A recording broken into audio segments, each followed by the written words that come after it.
Okay, well, let's begin. Um, we are in the middle or towards the end of chapter 15.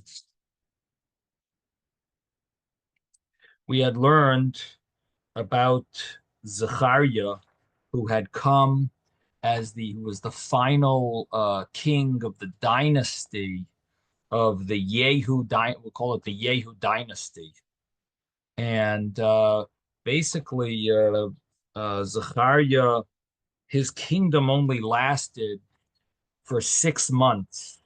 And the reason his kingdom lasted for so short had to do with the fact that Hashem kept his promise, but he wasn't going to fulfill more than the promise. The promise was 4 generations.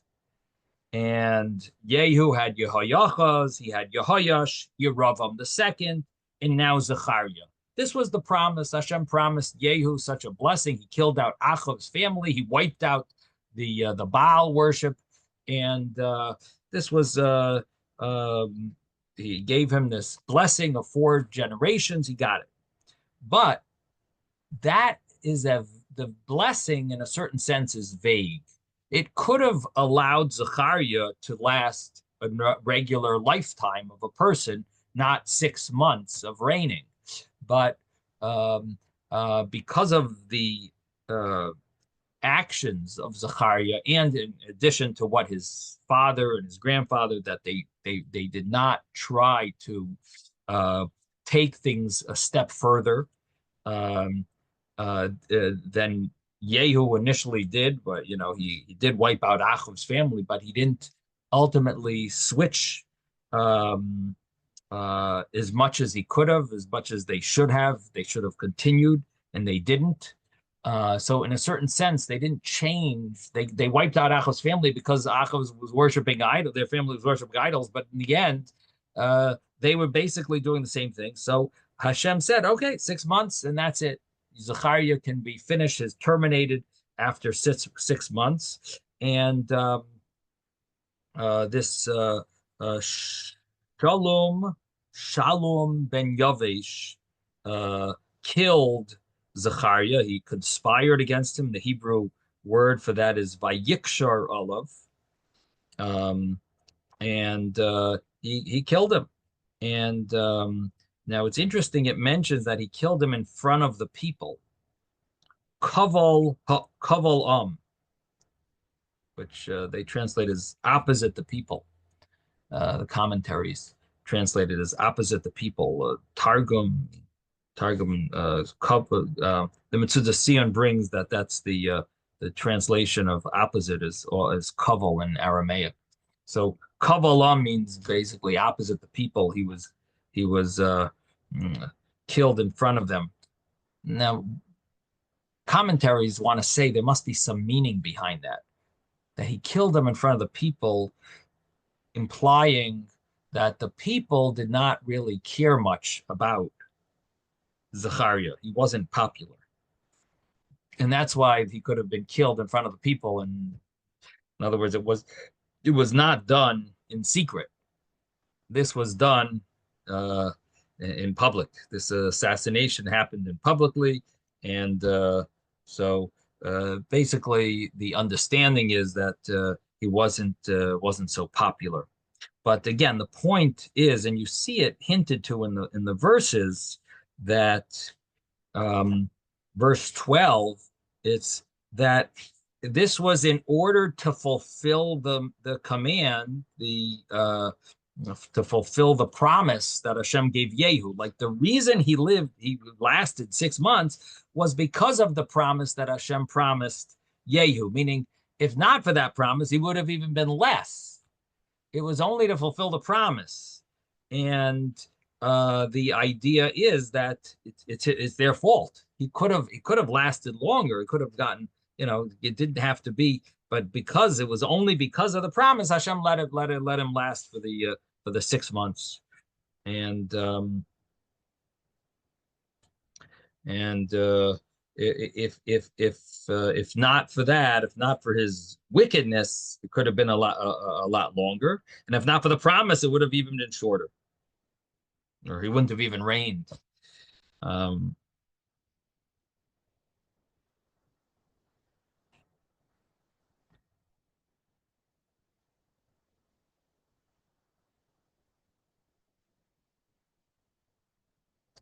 at least that's the way the Radak explains it. And the Rashi also, Rashi, Radak, they both explain it that way. Now, after that is this Shalom ben Yavesh. So Shalom ben Yavesh is it's interesting. It just mentions that he reigned for um Vayimloich Yerach Yamim b'Shomrim for 1 month. And excuse me, Shalom ben Yavesh reigned for 1 month. Then came Menachem ben Gadi. And Menachem ben Gadi reigned for 10 years.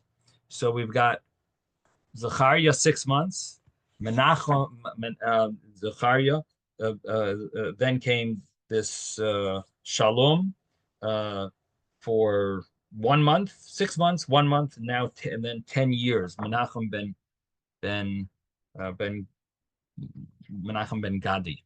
Now, after Zechariah, the Gemara Yushalmi in Horiyos does mention an interesting thing. It says in Horiyos, it talks about the laws of a king that sins and he has to bring a certain korban.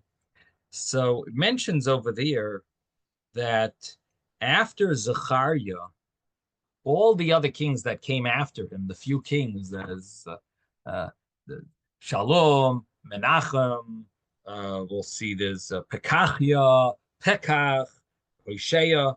All these kings do not have a halacha of kings. They killed each other. They weren't they got the kingdom because of murder and okay, Menachem's son inherited it from his father, but Pekachia was the son of Menachem. But the others, they basically from Shalom and afterwards, they're all not considered kings. In the commentary in the Yerushalmi, the Pnei Moshe, he says that it teaches us, in other words, not only that they're not called kings, but they don't have the halachas that apply to kings, don't apply to them. So they just got they seized power because of their with violence and assassinations, and basically they were not um, considered kings at that point. Um,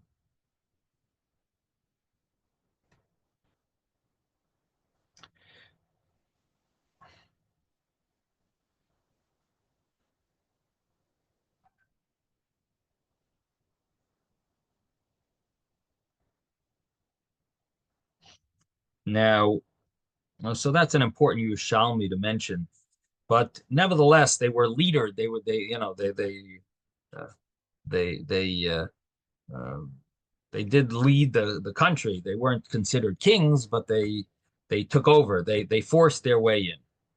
Now, let's begin over here. Um, let's begin on verse 13.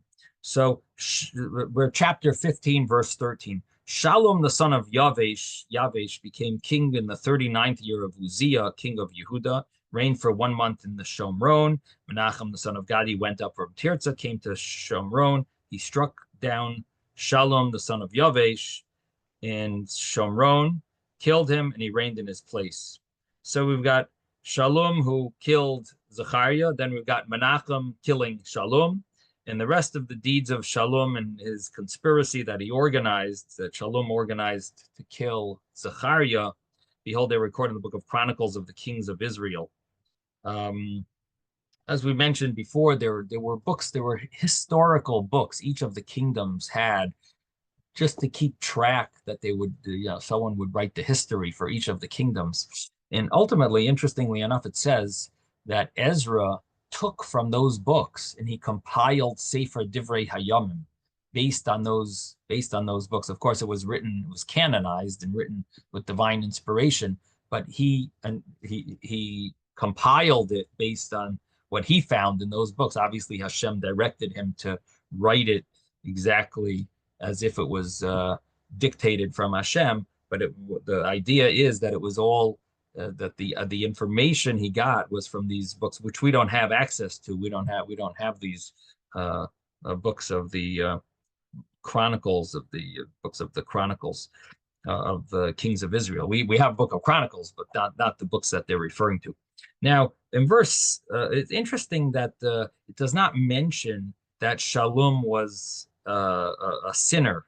It mentions that about the other kings, but he did what was evil in the eyes of it. It doesn't say that about Shalom.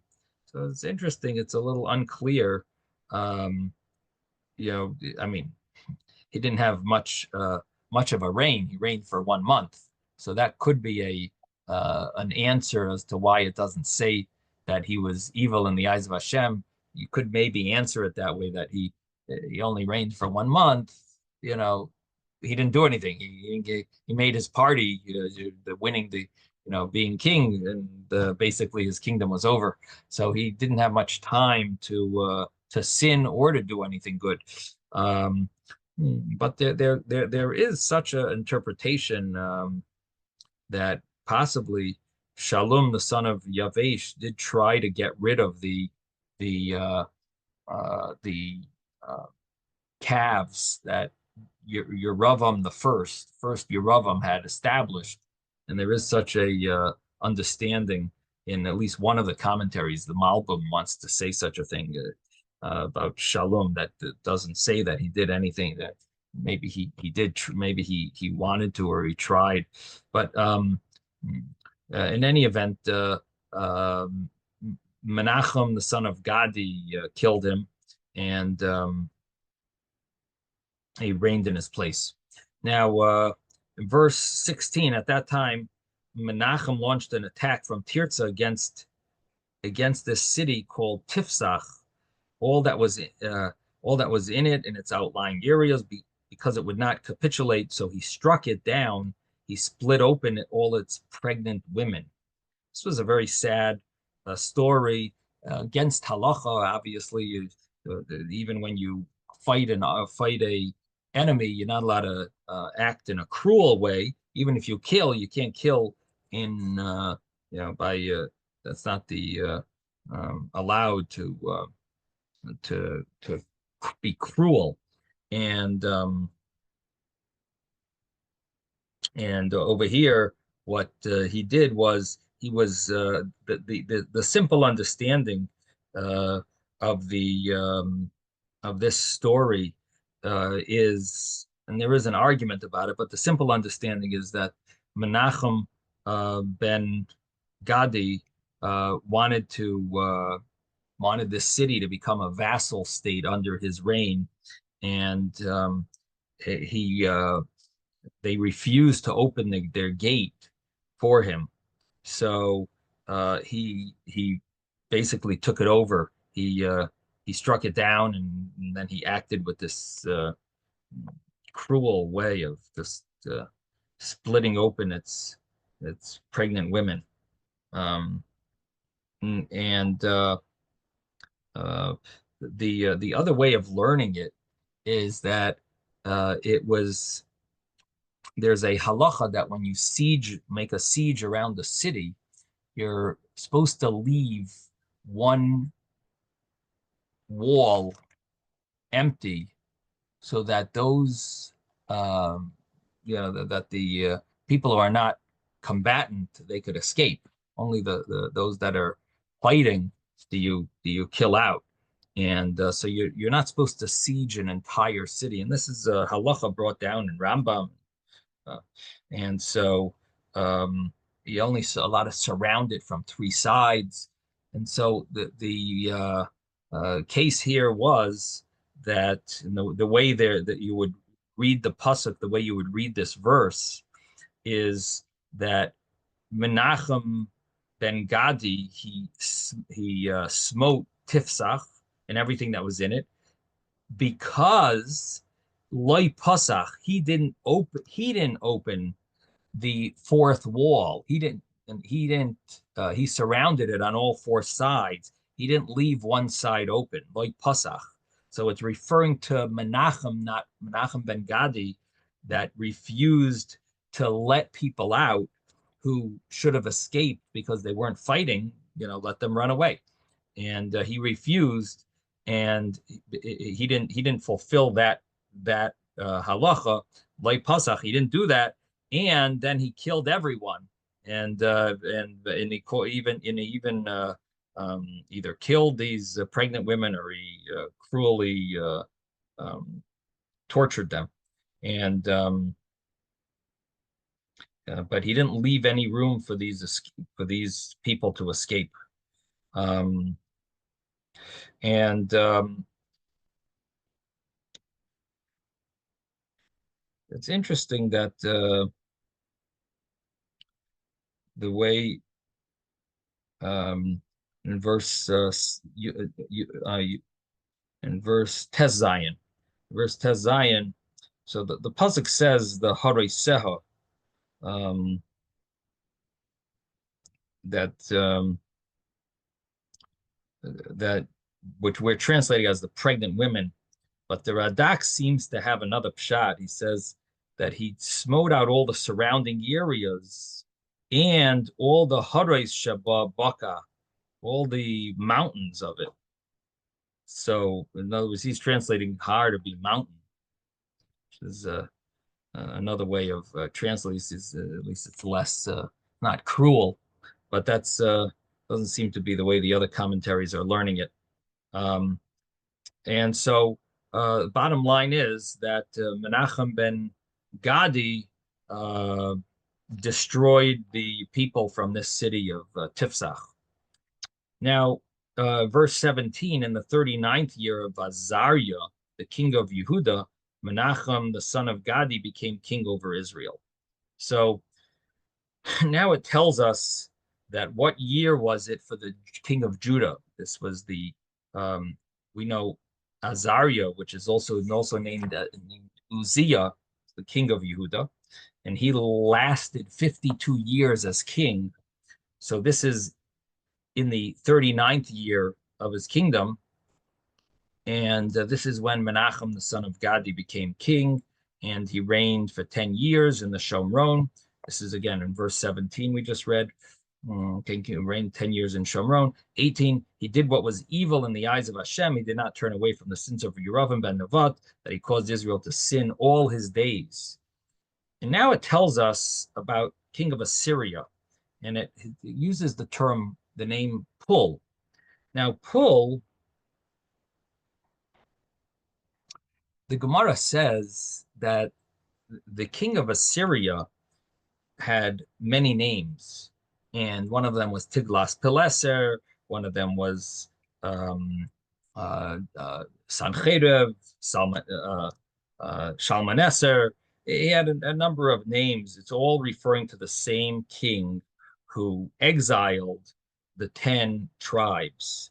It was one king who, for whatever reason, has a number of different names, and the name that it uses here is um, uh, the name Pul, or Full, the king of Ashur, king of Assyria, and really this is the beginning of the actual exile, because this is where we'll soon see.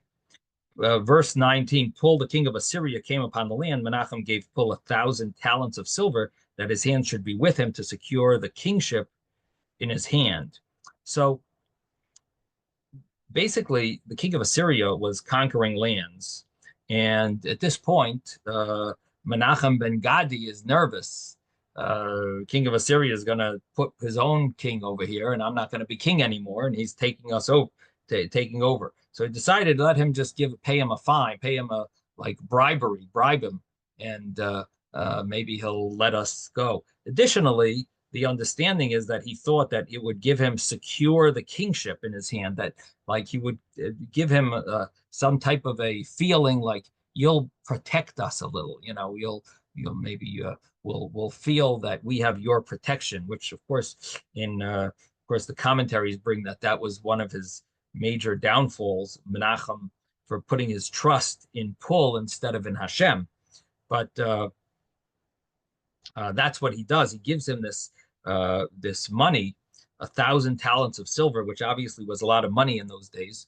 And the commentaries also mention that it's interesting that, or at least the verse, you see it from the verse, I guess, that the fact is, who did he get the money from? He didn't even take it from his own, from the treasury. He got it from the people.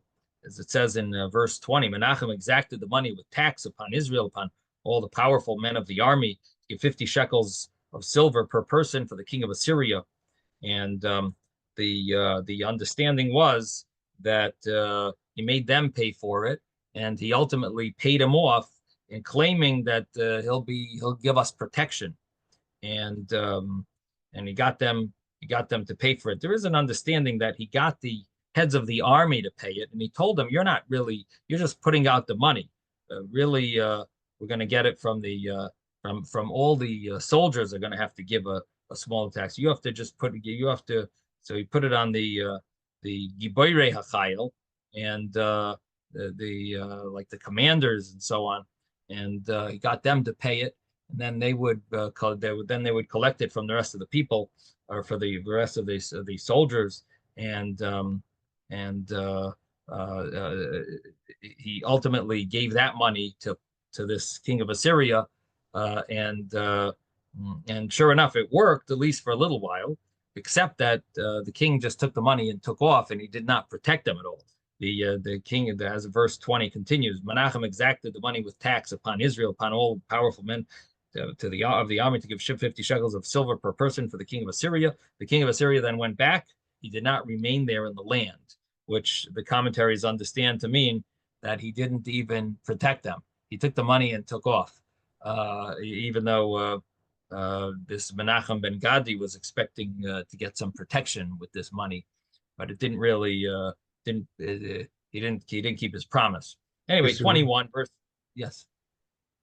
Someone want to say something? No. Verse 21, the rest of the deeds of Menachem and all that he did, behold, they're recorded in the book of Chronicles of the king of Israel. Menachem laid with his forefathers. His son Pekahiah reigned in his place. So now we have a search. I just did a search on Siri for what is the value of 1,000 talents of silver today. It was something like $27 million. How much is a So, talent?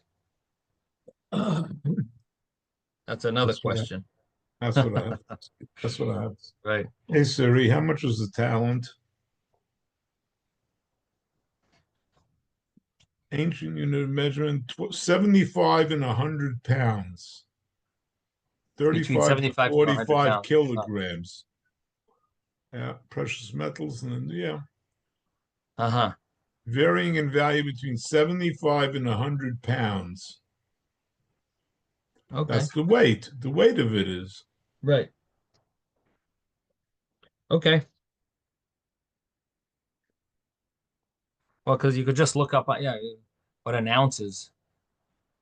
But yeah, so at least in those days, of course, we don't understand the value of, we can only see now. We don't know exactly what it would have been valued then, but it seems like it was a big tax if he was appeased from that money, must have been a substantial amount. Um, so anyway, the verse 21 says the rest of the deeds of Menachem and all that he did, well, they're recorded in the book of Chronicles of the kings of Israel. Menachem lay with his forefathers, and his son Pekahiah reigned in his place. And what it seems is he wasn't even buried with the kings, lay with his forefathers. Sounds like it wasn't in the place where the kings were buried. Now, verse 23, in the 50th year of Azariah, king of Yehuda. So now we're getting towards the end of his of Azariah Uzziah's reign, because we're now at the 50th year of Azariah, which is also he's also known as Uzziah. Um, um, he reigned for 52 years. So in his 50th year, Pekahiah, the son of Menachem, became the king over Israel. It seems like he was the only king that at the end of the kingdom where that actually was inherited the kingdom. Now there must have been some merit that Menachem ben Gadi had. It's interesting. I don't see any commentaries talking about what his merit was, but Menachem must have had some merit. The fact that he lasted 10 years, and he also had a son that took him over. So whatever it is, he did last for 10 years, and his son Pekachia took him over, reigned in his place, Pekachia ben Menachem. And it says in the year of the 50th year of Azariah, Pekachia, the son of Menachem, became king over Israel and reigned in the Shomron for 2 years. So now Pekachia is going to have a reign of 2 years. And he did what was evil in the eyes of Hashem. He didn't turn away from the sins of Yerovam ben Nevat, caused Israel to sin. His captain, Pekach, the son of Remaliah, it says in the Hebrew it's Remalyahu. So Pekach, the son of Remalyahu, who was his captain, Shalisha. So it says he conspired against him and striking him in the Shomron, in the hall of the king's palace by the mansion and the lion. With him were 50 men of the Gileadites. He killed him and reigned in his place. So it seems, at least one of the ways of understanding this is that Pekach was the verse says he was the captain, but it seems that he took 50 people with him and killed Pekachia. So Pekach kills Pekachia. So if you think the names are confusing, then we got in the same kingdom, 2 people, one after the other. One is Pekachia, and then comes Pekach. But Pekach killed Pekachia, and he basically took over the kingdom. And now it says by the mansion and the lion, which is different interpretations what this means. Rashi says by Argoiv is a term used for a palatin, which means a palatin like a palace, and which was by the says Arman Hagadol Asher Eitzel HaArgov. So it's like the big hall by the palace, a big. So there seems to be the art in the Rashi says the Aryeh was a golden lion which stood by that near the mansion. So he killed him over there. At least that's the way Rashi seems to understand it. Could be that these were the names of the warriors, and the Radak understands it that that he killed together with them, meaning he came with them and with the 50 Gileadites, and together they all killed. They killed. So in other words, these were 2 people that he killed. That Pekach came. If you look at the Hebrew, maybe so it's Pekach by Akev B'Shamroin B'Arm Beis Melech with Es Argev Es Aryeh with Argev and Aryeh and the 50 people from Gilead. That would be another way of understanding it. The other interpretation is that the opposite. That really Pekach killed. Not only did he kill the king, but he killed the 2 bodyguards. The 2 bodyguards were these Argoiv and Aryeh, and 50 people from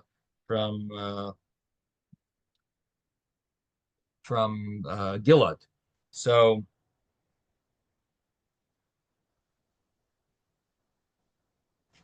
that's the Abarbanel's understanding. All right. So anyway, there are different ways of understanding it, but basically, Pekach kills Pekachia, and he becomes king. So then, the verse says he reigned in his place, and the rest of the deeds of Pekachia, all that he did, they're recorded in the book of Chronicles, the king of Israel. Now 27, in the 52nd year of Azariah, the king of Yehuda, Pekach, son of Remaliah, became king over Israel. So this is the 52nd year of Uzziah or Azariah. So this is because if you remember, Pekachia became king the 50th year. So now 2 years later, he reigned for 2 years. Then he was killed by Pekach. That's now it's the 52nd year. 52nd year is the final year of Azariah Uzziah, of the king of Yehuda. And Pekach, the son of Remaliah, reigned in the Shomron for 20 years. He did that which was evil in the eyes of Hashem. He did not turn away from the sins of Yerovam, the son of Nebat, that he caused Israel to sin. So interestingly, he merited 20 years of ruling, and but he did what was evil in the eyes of Hashem. In the days of Pekach, the king of Israel, Tiglath-Pileser, the king of Assyria, came and took. What did he take? He took Iyun, Ovel, Beis Macha, Yonoyach, Kedesh, Chatzor, Gilad, Galila, all the lands of Naphtali. And he exiled them to Assyria. And this is the first exile of the 10 tribes that we're going to see. The first stage. The first stage is right here, where these cities were exiled. Now, the pasuk here implies that it was only Naphtali, but there is a pasuk in Yeshaya that says Zebulun as well. And then there's another pasuk in Divrei Hayamim that mentions that Reuven, Gad, and Chatzi Shevet Menashe were really the first exile. And so seems to be a machlokes, seems to be an argument as to who was actually first, unless you somehow combine the two, that there were some people from these other tribes as well that were with them, but ultimately there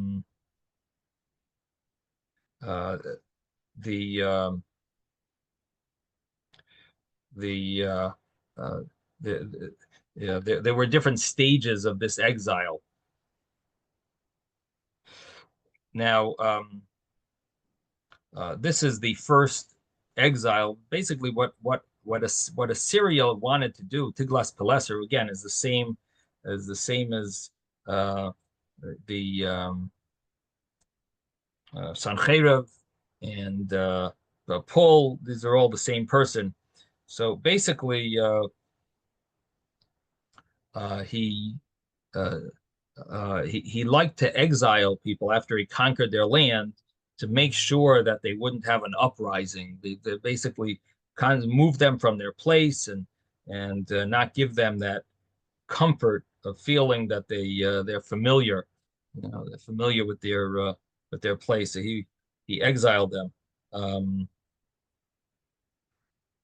So again, there were the different opinions as to who went first. Was it Naphtali, Zevulun, then the tribes on the eastern side, which is Reuven, Gad, and Chatzi Shevet Menashe. Those were on the eastern side of the Jordan, and then the rest of the kingdom? Or was it the eastern side first, and then Naphtali and Zevulun, and then the rest of the Jewish people? So that's an argument that's based on different sources. Now, the next pasuk here.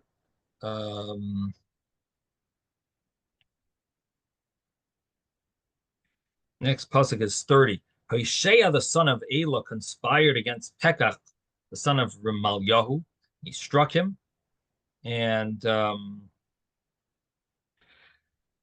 he killed him, and he reigned in his place in the 20th year of Yosam, the son of Uzziah. So now we have Yosam, who's now reigning as the king of Yehuda. So Yosam is the new king of Yehuda. Uzziah passed away. Uzziah, we mentioned last week, he had got saras. He had leprosy. Very interesting. Uzziah was really a very righteous king, but yet he Uzziah made that mistake that we talked about last week, that he wanted to bring the Keteras. He felt that he was anointed, he's a king. It would be a big honor to Hashem if he brought the Keteras. And even though it's only meant for Kayanim, but he even had a source in the Psukim that it says Bnei what does it say, Bnei David Kayanim Hayu. There's the pasuk that says about the kings, Kayanim Hayu, which doesn't mean that they're Kayanim, but he understood it wrong, of course. And we spoke about how it all came about from his gaiva. The pasuk says it really in Divrei Hayamim. It says it was his arrogance that caused him to sin, and ultimately he got leprosy. And right before he was about to bring the Keteras, Hashem gave him leprosy. And the Gemara in Erchin also mentions that from what causes leprosy. So we all know Lashon Hara, but the Gemara there mentions a number of sins: Shavuos Sheker, false swearing falsely, and it has Gilei Arayos, adultery. It has a number of sins that cause leprosy, and one of them is Gaiva, it's arrogance. And the pasuk in Divrei Hayamim talks about talks about it. In fact, if I have a Divrei Hayamim, the pasuk over there, it mentions about chapter 26 about Uzziah's kingship and how he got the leprosy. Yeah, the pasuk here didn't really tell us about his leprosy, but it just mentions he got leprosy. It doesn't say his sin. But here it says in verse 16 over there in chapter 26 in Divrei Hayamim Beis, it says verse 16, but as he became strong, his heart became haughty to the point of destructiveness, and he betrayed Hashem, his God. And what it means is his heart became strong. He was winning wars and he was doing great, and he equipped all his army with shields, spears, helmets, armor, bows, catapults to sling stone. He installed devices in Yerushalayim designed by creative people to be stationed on the towers. I mentioned last week that he seemed like he had them invent different things. Anyway, but and his fame spread far and wide. He had fortified himself extraordinarily, very strong, but his heart became haughty. And he entered the sanctuary of Hashem to burn incense upon the incense altar. And Azariah the Kohen, interesting. The Kohen's name was very similar. The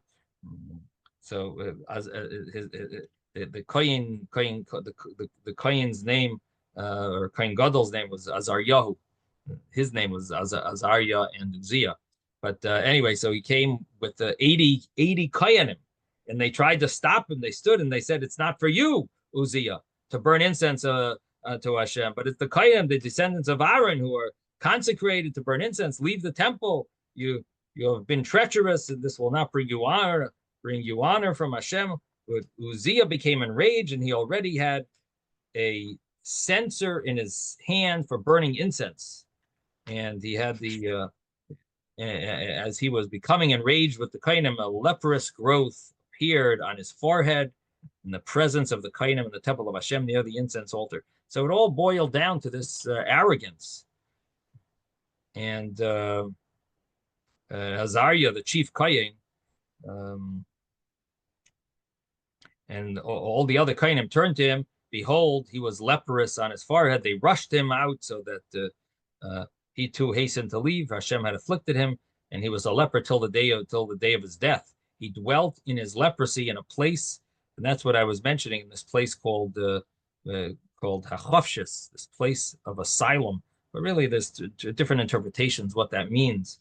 I think I might have mentioned all three interpretations last week. That they made him a special place in the cemetery, so they called it a house of freedom, because the Beis HaChavshis, it means the house of freedom. What does that mean? Why? So either because he stayed there where the dead people, it says, are free from mitzvahs. So he stayed in that place. He was a leper, so he was impure.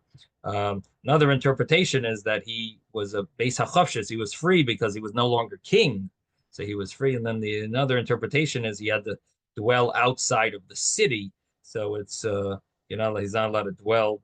Um, um,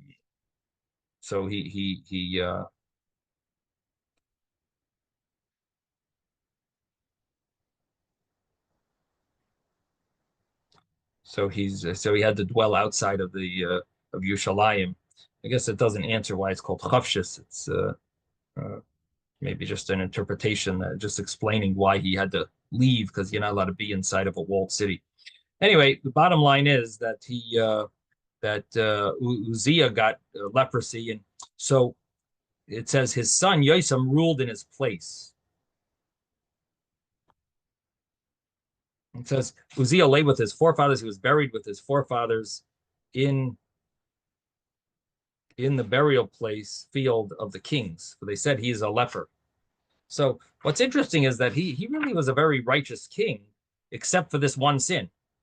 Uh, Sounds funny to say, but that's except for sin. But he did what was proper. In fact, in verse 4 over there, he did what was proper in the eyes of Hashem entirely, as his father Amatzia had done, and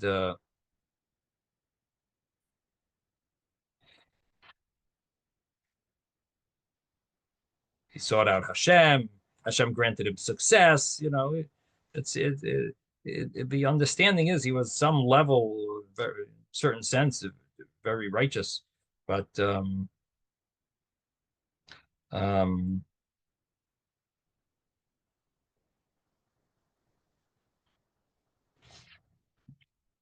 anyway, his son Yosam ruled in his place. Now we're dealing with Yosam. Now Yosam, the Gemara in Sukkah, actually, we didn't learn it yet in the morning class, but in the Gemara Sukkah talks about Yosam, and it mentions that Reb Shimon Bar Yochai, he says an interesting thing. He says that my merit is enough to exempt the entire world from all their sins from my birth until now. And if I would include my son Elazar, then I could exempt the entire world from creation of the world until now.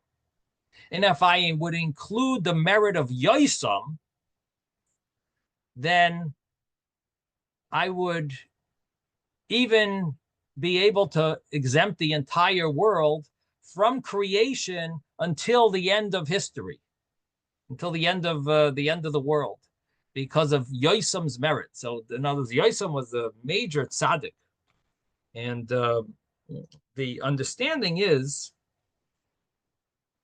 that he had a tremendous amount of kibbud av, honoring his father, and he. I mean, to say, and all the other kings, again, we're talking about the kings of Yehuda. They all had certain, many of them were righteous, but each one of them had some type of flaw. Yosam, somehow he was clean from all these flaws. And there's Rashi goes through all of these flaws that each of them had, and Rashi, there's a pasuk later that talks about Yosam in Chronicles in the Divrei Hayamim and Divrei Yam Beis. And it mentions over there that Vayas Hayosher B'nei Hashem, he did what was righteous. Kochol Asher Asa Uzio Aviv, like all Uzio, which is also Azariah, all that Azariah or Uzio had done, except that he did not enter the sanctuary of Hashem. He didn't sin like that. He did what was righteous. And and the people were still acting corruptly. Um, but the commentaries mention he was a tzaddik gomer.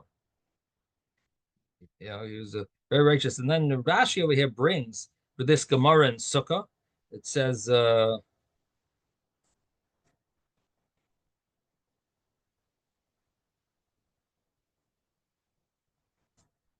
um, actually there's one more point that in the Gemara Sukkah that I should have mentioned.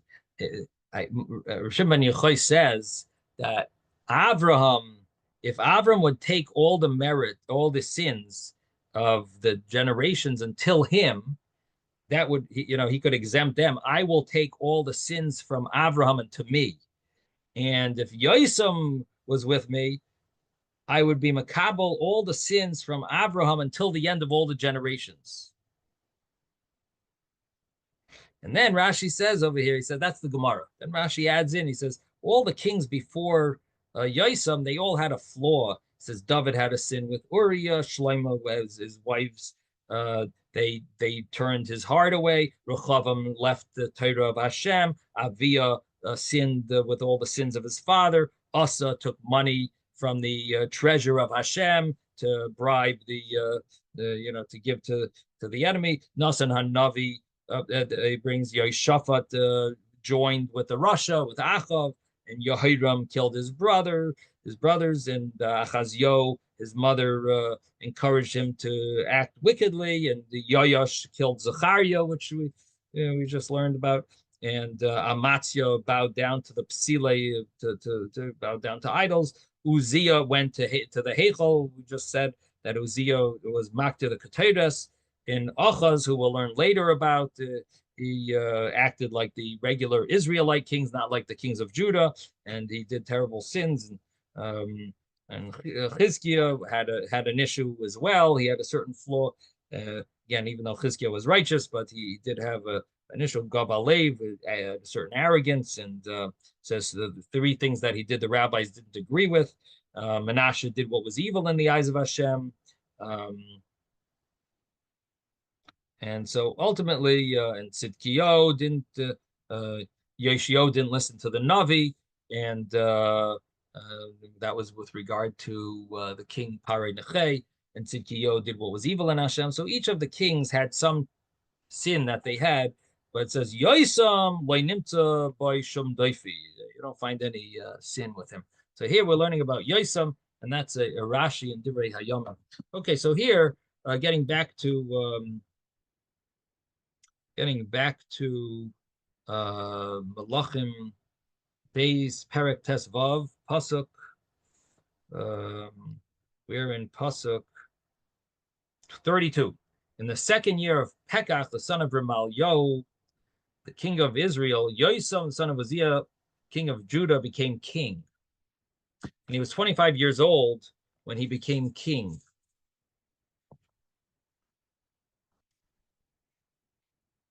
And he reigned for 16 years in Jerusalem. Now, again, when it comes to the years, the commentaries deal with exactly calculation of the years.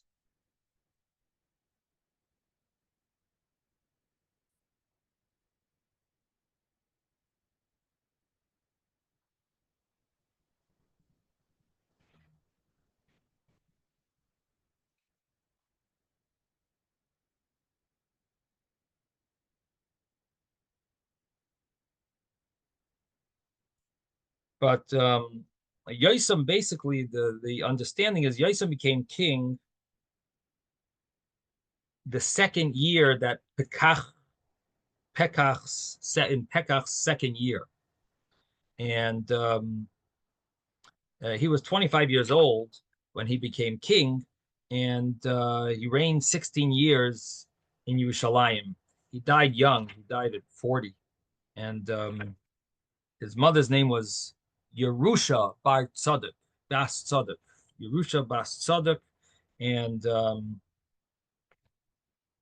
it says he did what was proper in the eyes of Hashem, just as his father Uzziah had done. He did. However, the high places did not cease. The people continued to sacrifice and burn incense at the high places. He built the upper gate of the temple of Hashem. So it says he bana as shar beis Hashem. He built the upper gate of the Shlomo built this built it, but he somehow either updated it or enhanced it, or it fell and he rebuilt it. But because it says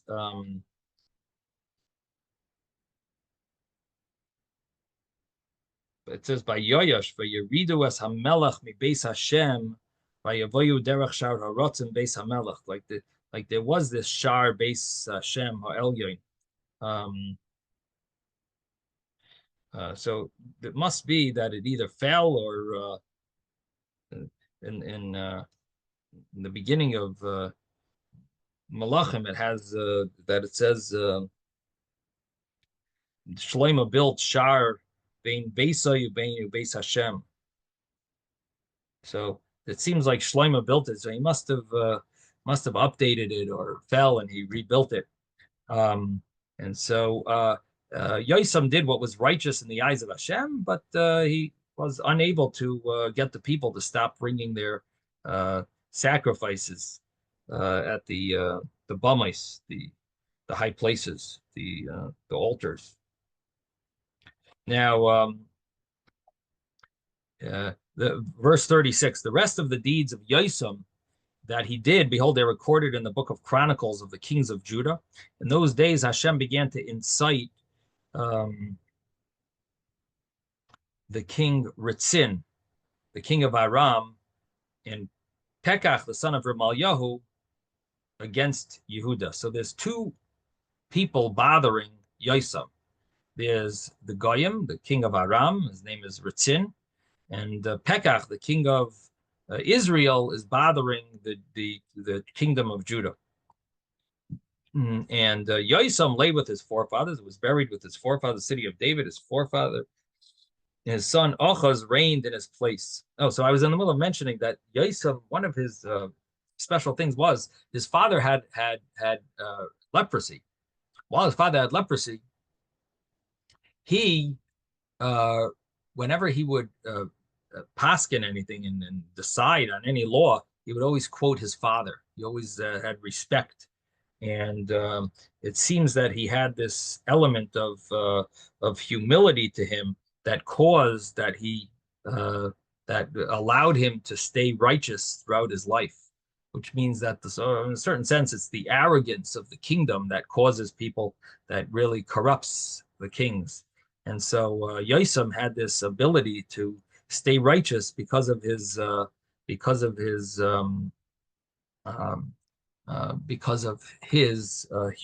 respect for his father and his humility. So in other words, even when he was king, his father was still alive, but he was stuck living outside of the community because he had leprosy. Nevertheless, Yosem did act as if he was king. He was always like respectful to his father, as if his father was the king, and he was just like substituting. And so he had that humility to him, and that caused him to be able to stay righteous. Okay, now comes chapter 16, and chapter 16, it's in the 17th year of Pekach, the son of Remalyahu. So Achaz, the son of Yosem, becomes king of Achaz, son of Yosem, king of Yehuda becomes king. So here Achaz was 20 years old when he became king, and he reigned for 16 years in Yerushalayim. He did not do what was proper in the eyes of Hashem, his God, as David, his forefather, had done. He went the way of the kings of Israel. He even passed his son through the fire, and that was a terrible sin, terrible way of worshiping idols, that they would make two bonfires, and the parents would walk their child through the fires. At least that's the way Rashi understands it, and the Ramban understands it, that they would actually walk their child, parents would walk him through the flames, where he may even be killed and burned to death. And that was like a way that they would worship their idol, Molech, it was called. This was the way it was worshipped.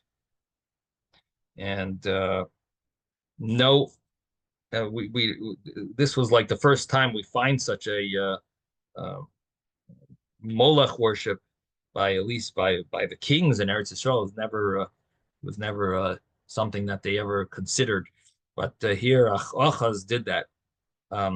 Verse 4, it says he also sacrificed burned incense at the high places and upon the hilltops. and upon every leafy tree.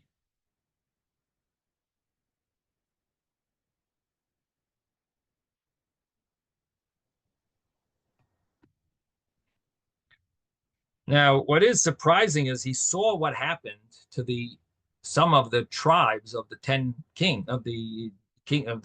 kingdom of Israel, the tribes of the kingdom of Israel, and yet he uh, didn't seem to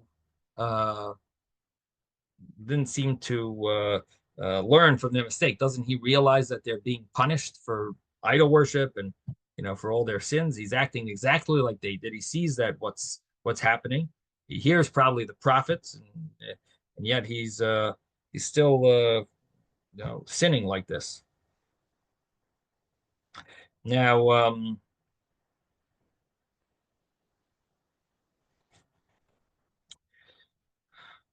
if you compare Achaz to his grandfather, Azariah inappropriately brought the incense, and Achaz is bringing incense. But you have to understand that there's a huge difference over here. Achaz is bringing it to the idols, and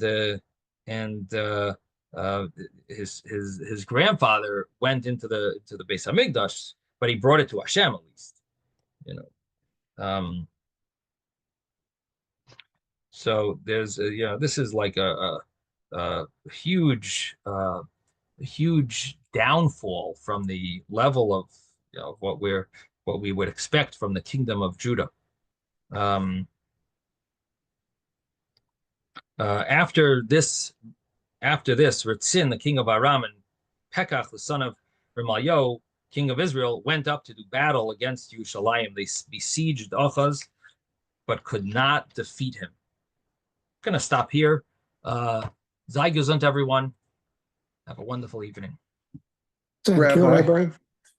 Thank you, Rabbi.